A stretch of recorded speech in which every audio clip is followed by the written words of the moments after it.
Solution. Solution क्या है? Solution ए homogeneous mixture है। यह एक क्या है? होमोजेनियस मिक्सचर है। ठीक है। होमोजीनियस का अर्थ क्या हुआ? होमोजीनियस का अर्थ हुआ, मान लेते हैं दो कंपोनेंट हम मिला रहे हैं, एक कंपोनेंट और एक और कंपोनेंट मिला रहे हैं, तो दो कंपोनेंट का होमोजीनियस मिक्सचर, टू और मोर देन टू कंपोनेंट जो कि आपस में नॉन रिएक्टिव होना चाहिए। होमोजीनियस मिक्सचर होना चाहिए और क्या होना चाहिए? ये आपस में नॉन रिएक्टिव होना चाहिए। टू और more non reactive chemical species होना चाहिए। केमिकल स्पेसीज होना चाहिए जो कि आपस में रिएक्शन नहीं करें, और यह होमोजीनियस मिक्सचर है। होमोजीनियस मिक्सचर क्या है बता रहे हैं, और ये एक सिंगल फेज में होना चाहिए। सिंगल फेज में होना चाहिए, उसी को हम लोग सॉल्यूशन कहेंगे। मान लेते हैं दो कंपोनेंट है ए और बी, दोनों कंपोनेंट को मिला देंगे तो एक कंपोनेंट, दोनों कंपोनेंट मिलने के बाद ए और बी जो बना, यह एक मिक्सचर हुआ। अब इस मिक्सचर को होमोजीनियस कब कहेंगे? होमोजीनियस कहेंगे कब? मान लेते हैं इसका थोड़ा सा कंपोनेंट, थोड़ी सी मात्रा हम अलग ले ले, ठीक है ना। अब थोड़ी सी मात्रा हम अलग लेते हैं तो इस मात्रा का जो प्रॉपर्टीज होगा, है ना, इस मात्रा का जो प्रॉपर्टीज होगा वो पूरे सॉल्यूशन के प्रॉपर्टीज के बराबर होंगे, ठीक है ना। प्रॉपर्टीज के पूरे बराबर होंगे तो इसे हम लोग होमोजीनियस मिक्सचर कहेंगे, है ना। हर एक फेज में सिंगल फेज हो, क्या हो, ये नॉन रिएक्टिव हो और सिंगल फेज हो। और ये सॉल्यूशन का फेज सॉल्वेंट पर निर्भर करता है, ये सिंगल फेज में हो, है ना। इसमें दो फेज संभव नहीं हो, सॉलिड और लिक्विड नहीं हो, लेकिन सॉलिड और लिक्विड मिल करके सिर्फ लिक्विड रहे, गैस और लिक्विड नहीं रहे, गैस और लिक्विड मिल करके सिर्फ लिक्विड रहे, लिक्विड और सॉलिड अलग अलग फेज नहीं हो, सिंगल फेज हो और प्रॉपर्टीज उसका एक समान हो, और ये दोनों केमिकल जो है ए और बी आपस में रिएक्शन नहीं करे, ये सिर्फ ये नॉन रिएक्टिव हो और ये सिर्फ क्या हो, आपस में मिक्स हो जाए, है ना। उसी को हम लोग क्या कहेंगे? सॉल्यूशन कहेंगे। ये कंपोनेंट ए और बी ये दोनों आपस में मिलेंगे तो जाकर के होमोजेनियस मिक्सचर कहलाएगा। आपने होमोजेनियस मिक्सचर समझ लिया, है ना। और ये सिंगल फेज में रहेंगे और ये नॉन रिएक्टिव केमिकल स्पेसीज होंगे, ए और बी जो होंगे नॉन रिएक्टिव केमिकल स्पेसीज होंगे, सिंगल फेज में रहेंगे, है ना। और ये अपना आइडेंटिटी कभी लॉस नहीं करेगा, जो आइडेंटिटी यहाँ है वही आइडेंटिटी यहाँ रहेंगे, जो आइडेंटिटी यहाँ है वही आइडेंटिटी यहाँ रहेंगे। और दूसरी बात क्या है, यह अगर कंपोनेंट एसिड होगा, है ना, कंपोनेंट यह एसिड होगा तो इस सॉल्यूशन भी एसिड होंगे, या कंपोनेंट बेस होंगे तो सॉल्यूशन भी बेस होंगे, या कंपोनेंट अगर साल्टीय होंगे तो ये भी साल्टीय होंगे। यानी सॉल्यूशन का प्रॉपर्टी जिस कंपोनेंट पर निर्भर करेंगे उस कंपोनेंट को हम लोग सॉल्यूट कहेंगे। क्या कहेंगे? इस कंपोनेंट को, उस कंपोनेंट को सॉल्यूट कहेंगे। अगर और सॉल्यूशन का वॉल्यूम क्वांटिटी जो है वह जिस कंपोनेंट पर निर्भर करे, सॉल्यूशन का वॉल्यूम और क्वांटिटी जिस पर निर्भर करे उसको हम लोग क्या कहेंगे? सॉल्वेंट कहेंगे। तो सॉल्वेंट क्या है, सॉल्यूशन, सॉल्यूट क्या है, सॉल्वेंट क्या है, सॉल्यूशन क्या है, ये तीनों टर्म को हम लोगों ने समझा, ठीक है। अब ये जो है सॉल्यूट, सॉल्यूट क्या होता है? यह आपको एग्जिस्ट करते हैं स्मॉल अमाउंट में, स्मॉल अमाउंट में एग्जिस्ट करते हैं। सॉल्यूट जो है वह सॉल्यूशन का फेज को डिटरमाइन नहीं करते हैं, यह इसमें डिजॉल्विंग नेचर होता है। सॉल्यूट में क्या होता है? डिजॉल्विंग नेचर होता है, डिजॉल्विंग नेचर होते हैं, ठीक है।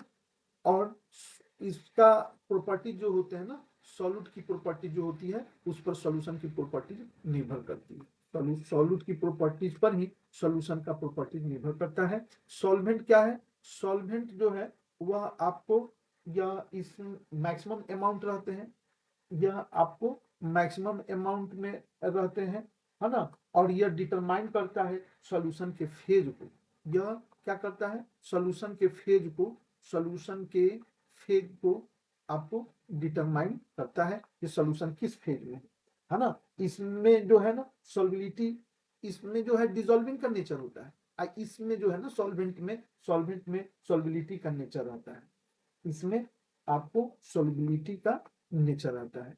तो ये सॉल्यूशन के कुछ टाइप है ना। क्या टाइप है? एक तो टाइप हम लोग बेस्ड करेंगे वह कंपोनेंट की संख्या पर, ठीक है ना, बेस्ड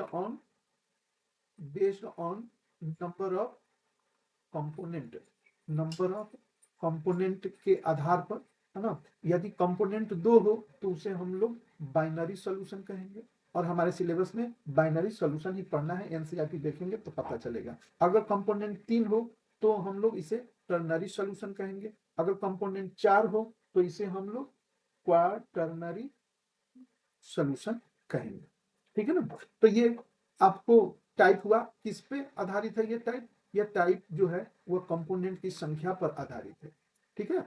अब आप ये जाने ये नेचर ऑफ सॉल्वेंट के आधार पर भी, है ना, कि कंसंट्रेशन पर और फेज के आधार पर। अभी अभी हम सीखेंगे आपको based on nature of solvent, nature of solvent के नेचर के आधार पर हम लोग इसको डिवाइड किए हैं, है ना। एक अगर सॉल्वेंट जो है ना, सॉल्वेंट अगर वाटर हो तो इसको हम लोग एक्वस सॉल्यूशन कहेंगे।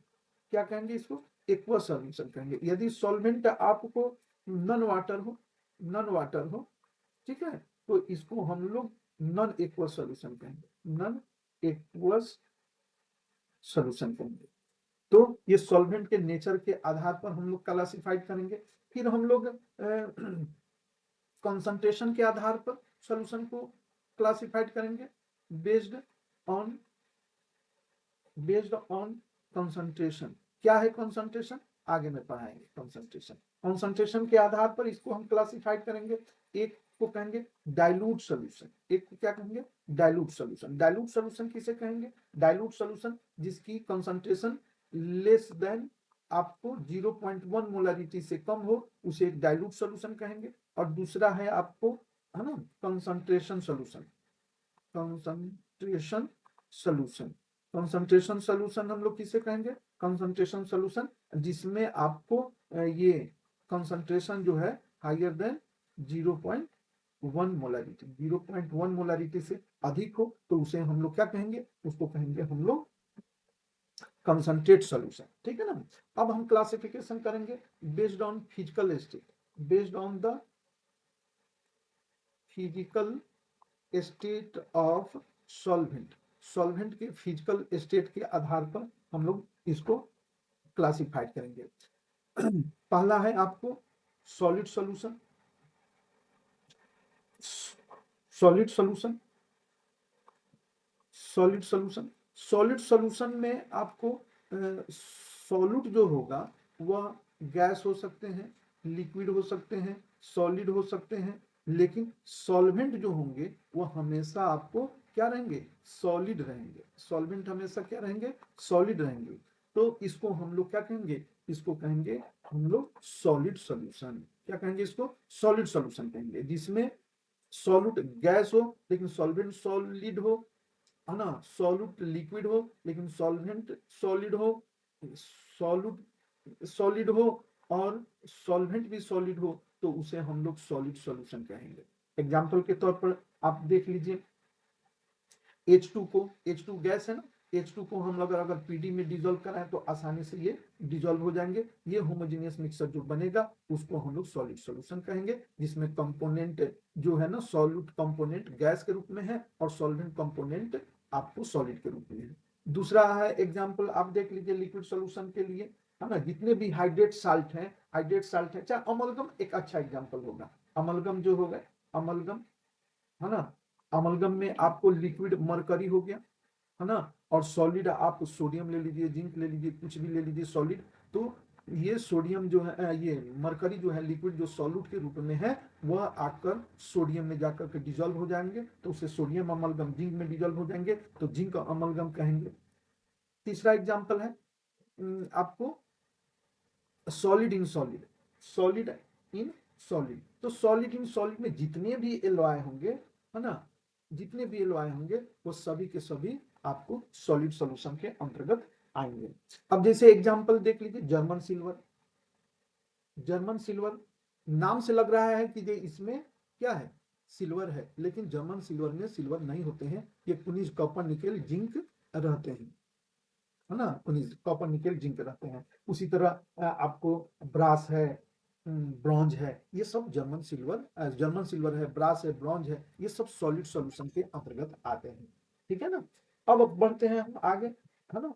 वो आपको liquid solution, liquid solution, liquid solution क्या है, लिक्विड सॉल्यूशन में आपको सॉल्यूट कुछ भी हो सकते हैं, गैस भी हो सकते हैं, लिक्विड भी हो सकते हैं, सॉलिड भी हो सकते हैं, बट सॉल्वेंट जो है वो हमेशा क्या होंगे, सॉल्वेंट हमेशा आपको लिक्विड ही रहेंगे, तो उसे हम लोग क्या कहेंगे, उसे कहेंगे लिक्विड सॉल्यूशन। एग्जांपल के तौर में देखिए, जब गैस को हम लोग वाटर में, जैसे मान लीजिए गैस के रूप में CO2 है, CO2 को हम सॉल्वेंट वाटर में डिजोल्व कराएंगे, तो ये कोल्ड ड्रिंक वगैरह जो होता है ना, कोल्ड ड्रिंक, सॉफ्ट ड्रिंक, वो सब जो बनते हैं वो लिक्विड सॉल्यूशन के अंतर्गत आते हैं। ठीक है ना। फिर आप यहाँ लिक्विड में आप समझ जाइए, इथेनॉल को, इथाइल अल्कोहल को हम लोग डिजोल्व करा रहे हैं वाटर में, तो इस ये भी एक लिक्विड सॉल्यूशन है। जो वाइन बनता है ना, शराब, शराब में आपको सॉल्वेंट के रूप में वाटर रहते हैं, सॉल्यूट के रूप में इथाइल अल्कोहल रहते हैं। ये आपका एक एग्जांपल हो गया। ठीक है ना। और सॉलिड के रूप में मान लेते हैं हम शुगर मिलाते हैं या साल्ट मिलाते हैं, है ना, शुगर मिलाएं या साल्ट मिलाएं, शुगर और चाहे ग्लूकोज मिलाएं, है ना, ग्लूकोज मिलाएं, पानी वाटर में मिलाएं, तो ये जो शुगर सिरप बनेंगे या ग्लूकोज सिरप बनेंगे या NaCl का सिरप बनेंगे, तो वो सभी के सभी आपको लिक्विड सोल्यूशन कहलाएंगे। ये तो टाइप हो गया आपको किसका किसका, ये सॉलिड सॉल्यूशन का, लिक्विड सॉल्यूशन का। अब हम लोग देखेंगे गैसियस सॉल्यूशन। गैसियस सॉल्यूशन में आपको क्या होता है, गैसियस सॉल्यूशन में सॉल्यूट जो होते हैं ना, वो कुछ भी हो सकते हैं, सॉल्यूट कुछ भी हो सकते हैं। सॉल्यूट आपको गैस भी हो सकते हैं, लिक्विड भी हो सकते हैं, सॉलिड भी हो सकते हैं, बट सॉल्वेंट जो होगा वह हमेशा, सॉल्वेंट क्या होगा, हमेशा गैस ही रहेंगे, तो इसको हम लोग क्या कहेंगे, इसको कहेंगे गैसियस सॉल्यूशन। एग्जांपल के तौर में देख लीजिए, एग्जांपल के तौर में एयर हुआ, ये होमोजेनियस मिक्सर है जिसमें अनेक, ये भी एक मिक्सर है जिसमें अनेक गैस रहते हैं, जैसे 21% आपको O2, 78% नाइट्रोजन है, 21 नहीं कहेंगे, 20.98 के आसपास में है, पहले 20%, 21% थे, अब कुछ ऑक्सीजन के अमाउंट घटे हैं, CO2 के अमाउंट बढ़े हैं, है ना, ये रहेंगे और नाइट्रोजन इसमें रहेगा, तो ये जो हुआ गैसियस सोल्यूशन हुआ। फिर लिक्विड को हम लोग गैस में डिसॉल्व करेंगे, है ना, जैसे ह्यूमिडिटी रहता है एयर में, ह्यूमिडिटी एयर रहते हैं, चाहे क्लोरोफॉर्म जो है ना, लिक्विड है क्लोरोफॉर्म, क्लोरोफॉर्म एयर में, नाइट्रोजन में रहते हैं, है ना, या ईथर जो है ना, वो भी आपको हवा में डिसॉल्व हो जाते हैं, है ना, तो ये हो जाएंगे। फिर सॉलिड जो है, सॉलिड के रूप में कम्फॉर ले लीजिए, कपूर जिसको कहते हैं, चाहे आयोडीन वेपर ले लीजिए, ये भी आपको नाइट्रोजन में डिसॉल्व हो जाते हैं, तो ये सब आपको गैसियस सोल्यूशन हुआ। तो यहाँ तक हम लोग ने टाइप ऑफ सोल्यूशन देख लिया, यहाँ तक किसी प्रकार की कोई परेशानी नहीं होना चाहिए। यदि परेशानी हो, आप कॉपी पेन ले करके बैठे और एक एक करके लिखें, है ना, तो आसानी रहेंगे समझने के लिए। ठीक है। अब हम लोग जानेंगे कंसंट्रेशन किसे कहते हैं। The amount of solute in, the amount of solute in certain amount of solvent is known as concentration. Concentration किसे कहेंगे, कंसंट्रेशन हम लोग कहेंगे सॉल्यूट का अमाउंट, किसका अमाउंट, सॉल्यूट का अमाउंट कहाँ, सॉल्वेंट में या सॉल्यूशन में, सॉल्यूशन के सर्टेन अमाउंट में या सॉल्वेंट के सर्टेन अमाउंट में, जो सॉल्यूट की अमाउंट होगी उसी को हम लोग कंसंट्रेशन कहेंगे। The amount of solute in certain amount of solvent और certain amount of solution is known as concentration. ठीक है ना। इस दृष्टिकोण से हम लोग, इसका कुछ यूनिट है, कंसंट्रेशन का कुछ यूनिट है, जैसे आपको है परसेंटेज वेट बाई वेट है, दूसरा आपको परसेंटेज वेट बाई वॉल्यूम है, तीसरा आपको परसेंटेज वॉल्यूम बाई वॉल्यूम है, और चौथा आपको ग्राम पर लीटर है, फिर आपको मोलारिटी है, मोलालिटी है, मोलालिटी है। ठीक है। फिर आपको नॉर्मलिटी है, नॉर्मलिटी है, फिर मोल फ्रैक्शन है, मोल फ्रैक्शन है,